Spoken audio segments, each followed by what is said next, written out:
Anya Hart here. Thank you for joining us on Hollywood Live.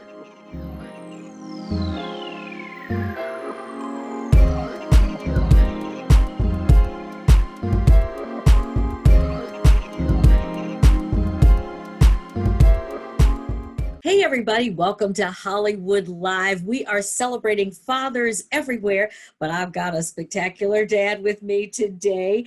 You know what? He is dad to 3 children.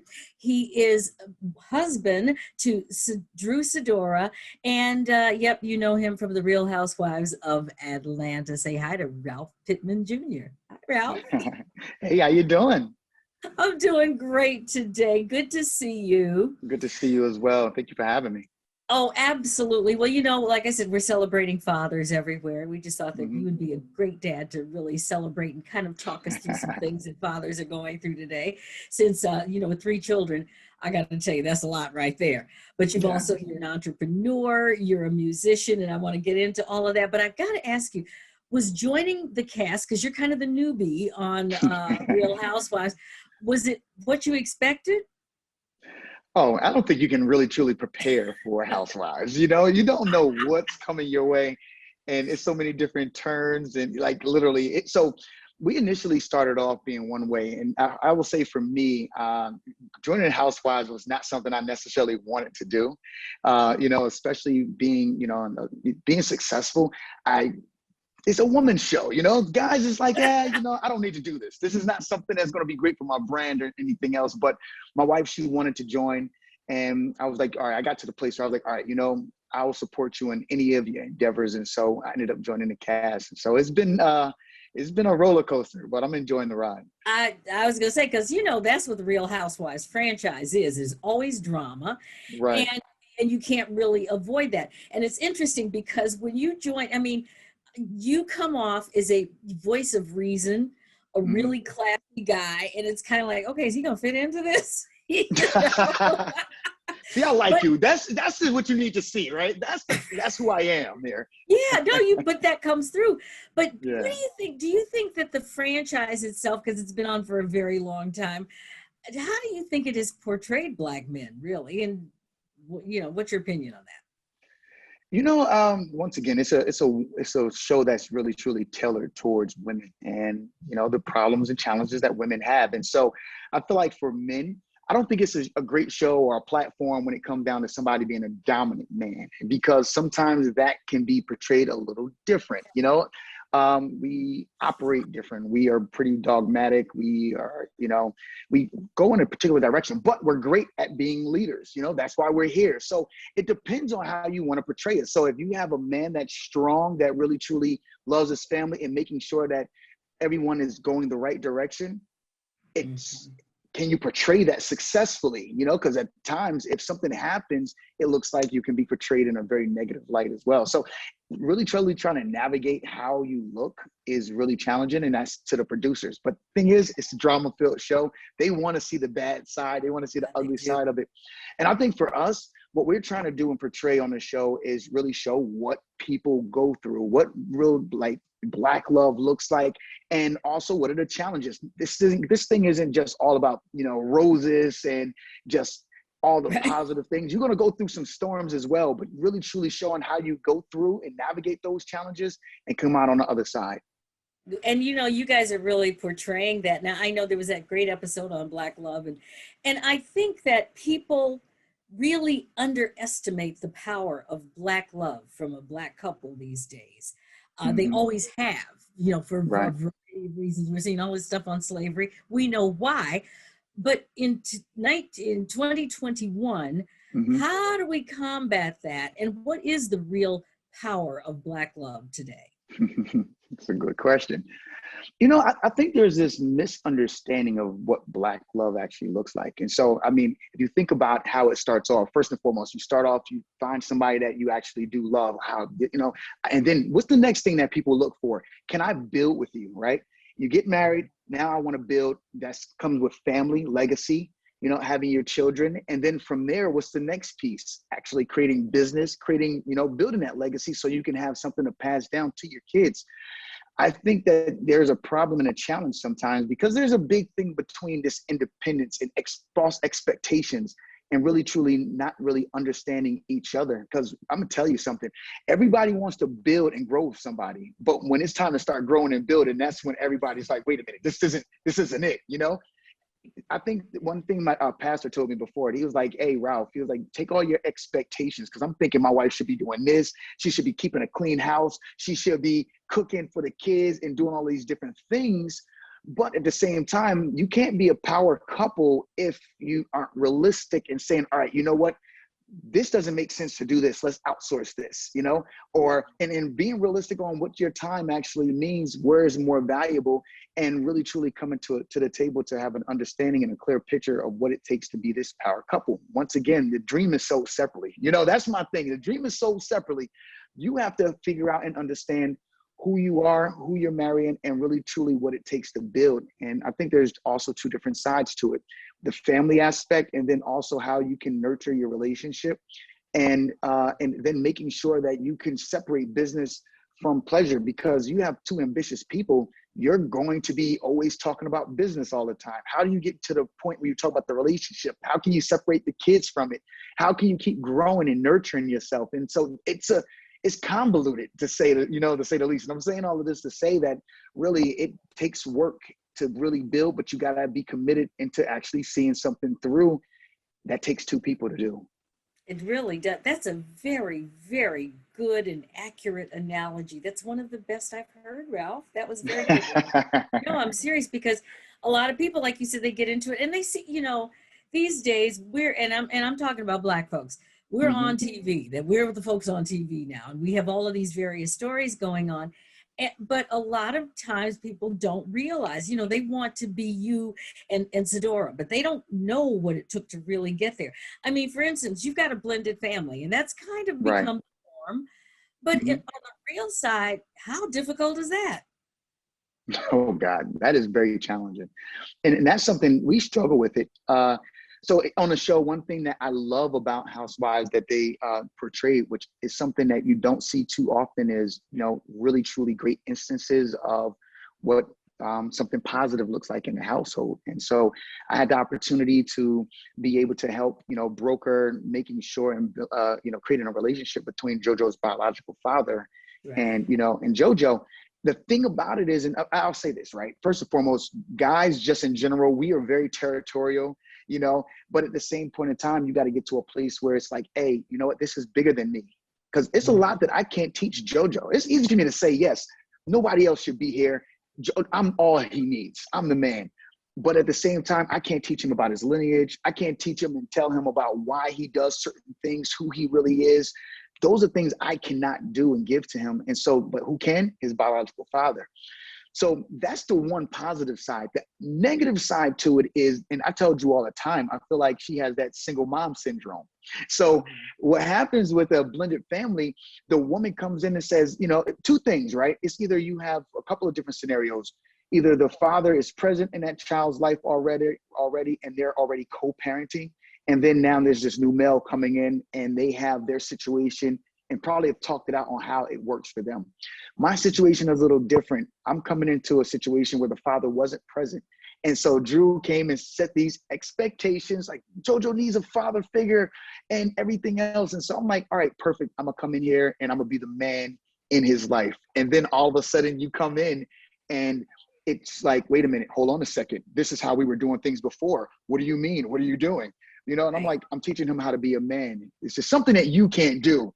And there's differences on how you parent and rear when you're coming from the, two different perspectives.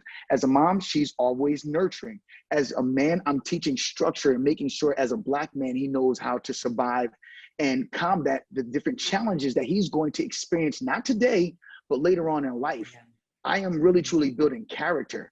And that doesn't look good to parents. Once again, like I said a second ago, it's like that right there is the building and the growing aspect. I'm not looking about today. I'm looking at making sure that he can survive when he's in high school, where people start picking on him and judging him, and when he gets out into society. And, of course, there's always this stigma with Black people on how you're going to be treated. I want to try to make sure I give him the best course. And Drew and I, that's an area that we always kind of bump heads on, figuring out what's going to be best for him. And so that's where things become challenging. You know, her perspective versus my perspective, what's right for him and what's not.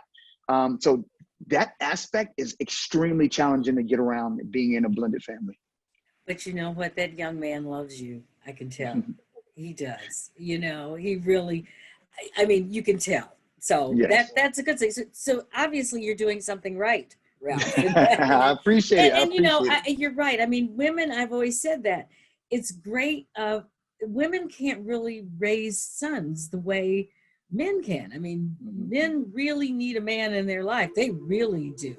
And, you know, for us, I think that men can't always raise girls the way women can. You know, they're just a different value system, like you said, that you have to teach the kids. But you've done 100%. something. I mean, you're a very successful entrepreneur. You're also a musician, and you've come Yes. up with a program that I think is fascinating and wonderful, using music and combining music and wellness. Tell me about Yes. that. Really unique and special. Yeah, so I started playing music, actually, the piano in college. And so one of the things that what made me gravitate towards it was not necessarily playing for people, but actually playing for myself, which became like, it was an incredible transition. I realized that music actually has been like healing to me and uplifting. And initially, of course, I took and studied music therapy. I went to Rutgers University and graduated with a degree in business economics. And I also studied music theory in school. And so really understanding what music actually was doing to me, I had to go and dig a little deeper and explore further. But music actually releases something called dopamine. That's a chemical in our brain. It's called, actually that's where you get your happiness from, and like joy. So really, I realized that music actually is capable of doing that and having that impact. And so I always would play to myself and do different things or play to other people. That's why when music is on, people typically smile. What ended up happening is I was playing for my daughter, and she was a baby at this time, and she's crying, wailing. Drew has her in her arms, and I start playing the piano, and she's crying, ah. And I'm playing the piano, she lifts her head up and listens for a second, and then puts it back down and starts crying a little more, lifts it up again, and the next thing, she was knocked out sleeping. I was like, hey, this was incredible. We got something. I was like, I got to bottle this and package it up. And so, which birthed my mind music for kids. And so the sleep edition, right? And so basically it's a system that combines various different elements from tempo to, the certain BPM that I'm using, various different elements, nature sounds and things of that nature. I was able to pull it all together to really create a sleep system that actually works. It starts off with like a yoga exercise just to get them ready and prepared for bed, trying to make this the act of sleep fun. And it's effective and powerful. I use it for myself all the time. Matter of fact, I always tell people, watch out for my music. I've had a friend that actually fell asleep in his car listening to it. Okay, I was going to ask, don't drive. Can adults use that? But that's first of all, it's incredible. Congratulations. And second of all, how can people access this? Because a lot of people could use this. Yes. It's available on all platforms, Spotify, Apple Music, everywhere. So, just go and type in my mind music for kids, or type in my name, Ralph Pittman Jr., and you'll be able to see my collection of music there. Oh, I love it. I'm doing that today, and I'm going to spread that around because no, it's so important. I mean, first of all, I'm a former musician myself, and so I Oh, love understand it. Love it. the power of music, but Uh-huh. also this is something everybody needs, especially after going through this pandemic. So you need to do an adult version, just so you know. Ah, so I do have another album called Changing Seasons, because, that's the whole thing about it. And, if you're in one particular season, you got to know that another season is coming. And so it's like as you're going through winter, spring is on its way. That's where everything blooms, new life begins. Right. So I have that album that's available also. So if you type in Changing Seasons, Ralph Pittman Jr., you'll find that as well. That's for adults. I love it. I love it. We'll all be there, especially after this. I know you're busy and you got to run, and we certainly appreciate you spending this time with us. Men in today's world, we've had this reckoning here in America. We're working on the reckoning here in America, but it's Right. still challenging for Black men. That has not changed. I don't see it changing anytime soon. But what are some of the biggest fears and the best hopes that you have for raising your own children, and advice you could give to other men today who are in that same position, and maybe men who even aren't. Just what Yeah, should we?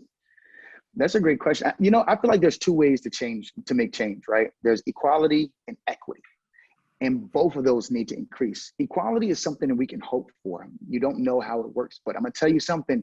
Equity is where things change and you can get on the same playing field. And so it really truly comes down to taking advantage of the different resources, us really pulling together as men and as a community, which we also need our sisters and our queens to be able to, you know, help us and to support us, really. But the reality comes into place is really, you know, making sure that you're really focused on trying to figure out how to increase our equity and our wealth and within our community. And once we can do that, we'll be able to create more opportunities. We'll be able to invest and sow into our own resources and be able to support other people that are going through different challenges, because at the end of the day, those, and it really comes down to how long does a dollar circulate within the Black community? I know. You know, matter of fact, you see a Chinatown, you see all of these, you see little Mexico, you see everything else everywhere. And, you know, you got an area and a community for Jewish, but you don't see anything where Black people are really truly supporting Black people. I would say they're doing a pretty good job in Atlanta, but I can't say that this is happening on a national level. And so that's where it comes down to. We need to go, number one, increase our equity. I would also say people, and if you're working in a corporate job, this is a great platform to go and actually be able to give back to various different local charities to really uplift them. So if you can't go and put an effort in, and this whole thing about everybody being a CEO and an entrepreneur, I understand everybody can't do it. It doesn't even make sense for everybody to do it, because then who's going to work for you? You know, Right. we need to be able to build together and come together using your resources and talents in order for us to really build an enterprise or just community in general. But if you can't do that and you're in corporate America, that's a great opportunity to start saving. Use these programs that organizations have, where it's like charitable donations, where they typically do a charitable match and say, look, I want to raise money, have my team or have the organization come together, put some money together, have them match it, give that back to a charity so they can reinvest that money back into the Black community. So there's a lot of various different ways that we can work together. It's just being creative with it, knowing those resources and outlets, and really truly having mentors and people that we can lean on, dealing with our own trauma. You know, Yeah. that's another big one also. Trauma is a big thing that happens within our community. And a lot of the times you don't know that you have trauma, you know? Yeah, that was true. You know, that's why mental health is so important. Well, you are truly a great dad, I can tell. And you know, Oh, we're thank you. enjoying watching you on The Real Housewives. I think you're truly a good asset and a positive asset for that show. What would you say to all of the dads out there about the best thing about being a father? And if you're not one, the reason you maybe might want to think about it. Well, first, I will definitely say being a father is the greatest gift of anything else. You know, I would also say that, you know, we want to have kids with the right person, because that right there can make or break your experience. You know, you're like, wait a minute, I don't know if I made the right choice. But what it comes down to is, like, for instance, if you are a father and your situation may not be the best, then it really truly is using yourself, because the only thing you can change is you. It's the only thing you have control over. And I believe that everyone has the power to be able to change their situation, but it starts from inside. And you can make that situation that you're dealing with, or if it may not be the best, you can change within yourself on how you view it. And then you would notice everything else start to change. And so really, truly, it really is about embracing the power that you currently have within yourself in order to make the best impact on, number one, the circumstance you currently have, the kids, because really it's not about us. It's about that next generation and making sure that they have the opportunity so that they don't have to deal with the things that you had to deal with during your adulthood. Ralph Pittman Jr., happy Father's Day to you. Why, Say hi thank to you so Drew. much. Say hi to Drew for us. She's gonna have to come on the next time. We'll have both of you on together. You You got it. know, Looking and forward I to it. love I would love to do that. And congratulations on joining the franchise. I mean, Oh, thank you. it's been around and it's a big deal. It just is. Yeah, it is. It is. So hang in there, brother. Okay. I will. I will. I need your support. I definitely need your Yeah. support. No, you got our support here at American Urban Radio Networks, and everybody else out there that is a dad or thinking about being a dad or a grandfather, whatever. Have a wonderful, wonderful, happy Father's Day. We celebrate all of you. And thanks for tuning in, everybody. Have a great one. Take care.